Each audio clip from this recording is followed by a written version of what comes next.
ಕೂಡ ತಪ್ಪಾಗಿಲ್ಲ. ನಾನು ಮೊನ್ನೆ ಅವರ ಕ್ಷೇತ್ರವಾಗಿರುವಂತ ನಂದೂರಿಗೆ ನಾನು ಹೋಗಿದ್ದೆ.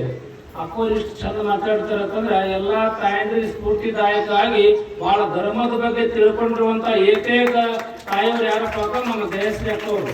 ನಿಜವಾಗಿ ಕೂಡ ಅವ್ರು ದಿವಸ 1 ಗಂಟೆ 2 ಗಂಟೆಗೆ ಮನೆಗೆ ಹೋಗ್ತಾರೆ. ಶಾಸಕರು ಹೋಗೋದು ದೊಡ್ಡದಲ್ಲ, ಶಾಸಕರ ಧರ್ಮಪತಿಯವರು ಕೂಡ 1 ಗಂಟೆಗೆ ಎಲ್ಲಾ ಕಾರ್ಯಕ್ರಮ ಮುಗಿಸಿ ಹೋಗ್ತಾರೆ ಅಂತಂದ್ರೆ ಅವ್ರ ಬಗ್ಗೆ, ಅವರಿಗೆ ಸಮಾಜದ ಬಗ್ಗೆ ಎಷ್ಟು ಬಗ್ಗೆ ಬಹಳ ತಾಯಿದ ಬಗ್ಗೆ ಎಷ್ಟು ಪ್ರೀತಿ ಅಂತ ಗೊತ್ತಾಗುತ್ತೆ.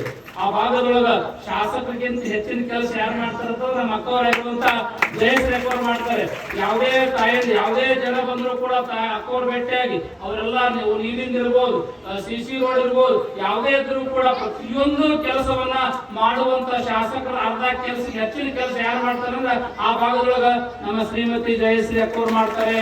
ಎಲ್ಲ ಹೆಣ್ಮಕ್ಳು ಮುಂದೆ ಬರ್ಬೇಕು. ಅವ್ರ ಏನ್ ಸಂಕಲ್ಪ, ಹೆಣ್ಮಕ್ಳು ಮುಂದೆ ಬರ್ಬೇಕು, ಹೆಣ್ಮಕ್ಳು ಎಲ್ಲಾ ಕಾರ್ಯಕ್ರಮ ಭಾಗವಹಿಸ್ಬೇಕಂತ ಅವ್ರು ಯಾವತ್ತೂ ಕೂಡ ತಮ್ಮ ವಿಚಾರಗಳನ್ನ ಹೇಳ್ತಿರ್ತಾರೆ. ನಿಜವಾಗಿ ಒಂದು ಮಾತನ್ನ ಹೇಳ್ತಾ ಇದ್ದೀನಿ, ಏನಪ್ಪಾ ಅಂತಂದ್ರೆ ಮೊನ್ನೆ ತಾನೇ ಉಜ್ಜಯಿನಿ ಜಗದ್ಗುರು ಮಹಾಸನ್ನಿಧರು ನಿಮ್ಮ ಊರಿಗೆ ಬಂದು ನಿಮ್ಗೆಲ್ಲ ಆಶೀರ್ವಾದ ಮಾಡ್ಯಾರ. ನಿಮಗಿಂತ ಭಾಗ್ಯವಂತರು ಯಾರು ಇಲ್ಲ ತಂದ್ರು ಕೂಡ ತಪ್ಪಾಗಿಲ್ಲ. ಸನ್ನಿಧರ ಕಾರ್ಯಕ್ರಮ ಮರುದಿವ್ಸ ನನ್ನ ಜೊತೆ ಬೆಳಗ್ಗೆ ಮಾತಾಡಿದ್ರು. ಅಲ್ಲ ಸ್ವಾಮೀಜಿ, ಎಷ್ಟು ಊರು ಬಹಳ ಸಾಣದ, ಆ ಭಕ್ತಿ ನೋಡಿದ್ರೆ ನಂಗೆ ಅನಿಸ್ತದ ಆ ನಿಜವಾಗಿ ಕೂಡ ಊರು ಬಹಳಷ್ಟು ಭಕ್ತಿ ಊರು ಅಂತ ಎಂಬ ಮಾತನ್ನ ಸನ್ನಿಧರು ತಮ್ಮ ದೂರವಾಣಿ ಮುಖಾಂತರ ನನ್ಗೆಲ್ಲ ತಿಳಿಸಿದ್ರು. ನಿಜವಾಗಿ ಕೂಡ ನೀವು ಮಾಡಿರುವಂತ ಕಾರ್ಯ ಸ್ವಾಮಿ ಕಾರ್ಯ ಅದು ಶರಣಬಸವಣ್ಣ ಮುಟ್ಟು ಮತ್ತು ಜಗದ್ಗುರು ಮಹಾಸನ್ನಿಧರು ಮುಟ್ಟಿದೆ ಎಂಬ ಮಾತನ್ನ ಈ ಸಂದರ್ಭದಲ್ಲಿ ನಿಮ್ಗೆಲ್ಲ ತಿಳಿಸಿ, ಇವೆಲ್ಲ ಮಾಡಬೇಕಾದ ನಂಬಿಕೆ ಬೇಕು. ಇವೆಲ್ಲ ಮಾಡ್ಬೇಕಾದ್ರೆ ನಂಬಿಕೆ ಬೇಕು. ನಂಬಿಕೆ ಇಲ್ಲದೆ ಏನು ಮಾಡಕ್ ಸಾಧ್ಯವಿಲ್ಲ. ಗಂಡನ ನಂಬಿಕೆ ಹೆಂಡತಿ ಮೇಲೆ ಬೇಕು, ಹೆಂಡತಿ ನಂಬಿಕೆ ಗಂಡನ ಮೇಲೆ ಬೇಕು, ಮಕ್ಕಳ ನಂಬಿಕೆ ತಂದೆ ತಾಯಿದ್ರ ಬೇಕು, ತಂದೆ ತಾಯಿದ್ರ ನಂಬಿಕೆ ಮಕ್ಕಳ ಮೇಲೆ ಬೇಕು. ಎಲ್ಲಕ್ಕಿಂತ ಹೆಚ್ಚಿಂದು ಗಂಡನ ನಂಬಿಕೆ ಹೆಂಡತಿ ಬೇಕು, ಹೆಂಡತಿಯ ನಂಬಿಕೆ ಗಂಡನ ಮೇಲೆ ಬೇಕು. ಏನಾಗಿತ್ತು ಅಂತಂದ್ರೆ ಹೊಸದಾಗಿ ಲಗ್ನ ಆಗಿತ್ತು. 2 ನಿಮಿಷ ಮುಗಿಸ್ತೀನಿ. ಹೊಸದಾಗಿ ಲಗ್ನ ಆಗಿತ್ತು. ಹೆಂಡತಿ ಗಂಡೆಲ್ಲ ಹೊರಗಡೆ ಹೋದ ತಕ್ಷಣ ಫೋನ್ ಮಾಡಾಕ್ತೇವ್. ಅವನಿಗೆ ಎಲ್ಲಿ ಬಿಡ್ತಾನೆ ಇರ್ಲಿಲ್ಲ, ಫೋನೇ ಮಾಡಕ್ಕೆ. 1 ದಿವ್ಸ ಹಿಂಗ್ ಪರಿಸ್ಥಿತಿ, ಹೆಣ್ಮಗಳಿಗ 15 ದಿವಸ ಪರ್ಯಂತರವಾಗಿ ತವ್ರ ಮನೆಗೆ ಹೋಗುವಂತ ಸಂದರ್ಭ ಬಂತು.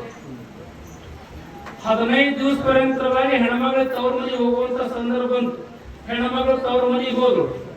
ಹೋದ ತಕ್ಷಣ ಗಂಡಕ್ಕೆ ಫೋನ್ ಮಾಡಿದ್ರು. ರೀ ಎಲ್ಲಿದ್ರಿ ಅಂತ ಕೇಳಿದ್ರು. ತವ್ರ ಮನೆಗೆ ಹೋದ ತಕ್ಷಣ ಗಂಡಕ್ಕೆ ಫೋನ್ ಮಾಡಿದ್ರು. ರೀ ಎಲ್ಲಿದ್ರಿ ಅಂತ ಕೇಳಿದ್ರು.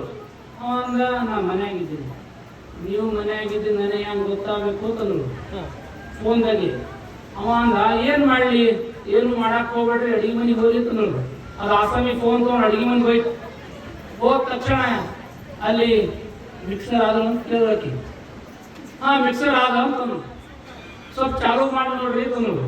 ಇದು ಆಸಾಮಿ ಫೋನ್ದಾಗೆ ಚಾಲು ಮಾಡ್ತು. ಮಿಕ್ಸರ್ ಸಪ್ಪಳ ಹೆಣ್ಮಗಳು ಫೋನ್ ಮುಖಾಂತರ ಕೇಳಿದ್ರು. ಕೇಳಿ ಏನಂದ್ರು, ಗಂಡ ಮನ್ಯಾಗ ಅದನ್ನಂತ ತಿಳ್ಕೊಂಡ್ರು. ಮತ್ತೆ 5 ನಿಮಿಷ ಫೋನ್ ಮಾಡಿದ್ರು. ರೀ ಎಲ್ಲಿದ್ರಿ? ಅವ್ರ ಅಡಿಗೆ ಮನೆಗೆ. ಮಿಕ್ಸರ್ ಚಾಲು ಮಾಡಿ. ಈಗ 8 ದಿವಸ 15 ದಿವಸ ಪರ್ಯಂತರವಾಗಿ ಹಿಂಗೆ ಮಾಡಿದ್ರು. 15 ದಿವಸ ಆದ ಬಳಿಕ ಗಂಡ ಮನೆಗೆ ಬಂದ್ರು. ತವ್ರ ಮನೆಯಿಂದ ಹೊರಗಡೆ ಮಗ ಕುಂತಿದ್ದ. ಸೀದಾ ಒಳಗೆ ಹೋಗ್ಬಿಟ್ರು. ಒಳಗೆ ಹೋಗಿ ಒಂದು ರೌಂಡ್ ಹಾಕೊಂಡು ಅವ್ನು ಇಲ್ಲೇನು ಹೊರಗಡೆ ಮಗ ಕುಂತಿದ್ದ. ಮಗನಿಗೆ ಕೇಳಿದ್ರು, ಎಲ್ಲೋಗೇನಪ್ಪ ನಿಮ್ಮಪ್ಪ ಅಂತ ಕೇಳಿದ್ರು. ಆಗ ಮಗ ಅಂದ, ಯವ್ವ ನೀವೇನ ತವ್ರ ಮನೆಗೆ ಹೋಗಿದ್ರ, ಒಂದು ಮಿಕ್ಸರ್ ತೋಡ್ದಾಗ ಏನಪ್ಪ ಪಕ್ಕನೇ ಇಲ್ಲ. ನಾ ಹೇಳುವಂತ ವಿಚಾರ ಏನಪ್ಪಾ ಅಂತಂದ್ರೆ, ನಂಬಿಕೆ ಬಹಳ ಕೆಲಸ ಮಾಡುತ್ತೆ.